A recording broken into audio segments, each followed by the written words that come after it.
Okay, so this is question number 8 of the Magnetic Fields homework booklet. In question number 8, in part A, what we've got is we've got a diagram here, and what it shows us is a doubly charged positive ion. And doubly charged basically means that because it's positive, it's lost 2 electrons. So doubly charged means it's got a relative charge of basically of +2. So we've got this doubly charged positive ion, and it's a copper isotope which has got 29 protons and it's got 63 nucleons altogether. Now this ion is projected into a vertical magnetic field, and the flux density of this field is 0.28 Tesla. And the field's going upwards, as you can see in the diagram. And we're told that the ion enters the field at this particular speed here. So part 1, we're simply asked to state the initial direction of the magnetic force that acts on the ion. Well, again, this is a left-hand rule thing. So this is a positive ion, so the direction of a positive particle is the same as the current.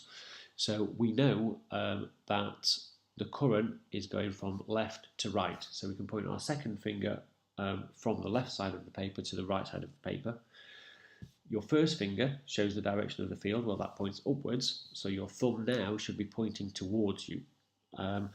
And that shows us the direction that the magnetic force is acting on this ion. So the way we would describe that as being out of the plane of the paper. Basically, it's coming towards you. In part 2, we're asked to then describe the subsequent path of the ion. So when this ion gets into the magnetic field, its path is going to change, and it's not going to go in a straight line anymore. We're asked to describe what this path is. And to make it slightly more complicated, we're asked to give both a qualitative description and a calculation. Well, qualitative basically means that you're describing what's happening, and then a calculation to basically to firm things up so you can actually show what's happening. So in terms of the qualitative description, because this is a charged particle going into a magnetic field, we know that charged particles go in a circle.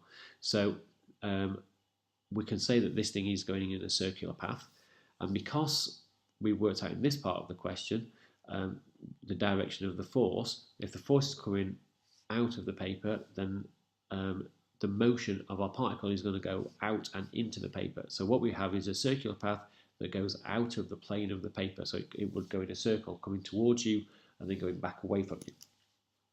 So that's the first part. When it says calculation, really the only thing you can do is to calculate the radius of this circle. And to do that, what we would say is that this is the magnetic force, which makes the thing go in a circle. And because it's making it go in a circle, it's equal to the general equation for centripetal force. So you're mv squared over r. So we can rearrange this equation to get the radius. And the radius is equal to the mass of the particle multiplied by its velocity, divided by the magnetic flux density and also the charge on the particle. And if we then just put our numbers in, so 1.67 times 10 to the minus 27 times 63, that's the total mass of the particle, because it's got 63 nucleons and they've all got the same mass, multiplied by 7.8 times 10 to the 5, which is how fast it's going. That's that part there, the velocity. If we divide that by the magnetic flux density multiplied by the charge, well, we're told it's a doubly charged positive ion, so it's got a relative charge of 2, but to make it go to coulombs, we multiply by 1.60 times 10 to the minus 19. If we put all of those things into our calculator, we get a radius of 0.914, so on. So basically, we've got a radius of 0.91 meters. So our qualitative description is simply what's happening. Our calculation shows that it is moving in a circle, and its radius is 0.91 meters.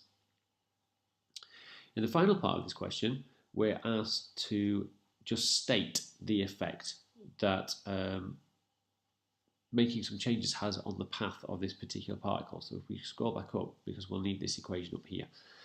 So we want to know what difference, how the path is going to be different if, in the first instance, we make the magnetic field twice as strong as it was in the first place. Well, if we look at this, the radius is equal to this thing. So if we keep the mass, the velocity, and the charge all the same, if we double the magnetic flux density or the magnetic field strength, this one here, what we're doing is we're dividing by an extra 2, and so our radius would go down by 2. So actually, if we say our radius is halved, that gets you the marks. For part 2, If we instead make it a singularly charged positive ion instead of doubly, so basically now it's got a relative charge of 1 rather than 2, what we're basically doing is halving the charge. So if we look at this thing, the rate, we're now keeping the mass and the velocity and the magnetic flux density the same. We're making Q half of what it would be. So if Q is half of what it would be, we're dividing by a number that's basically half as big, which means our radius is going to be doubled. So in this case, your radius is doubled. And so that was question number 8 of the Magnetic Fields homework booklet.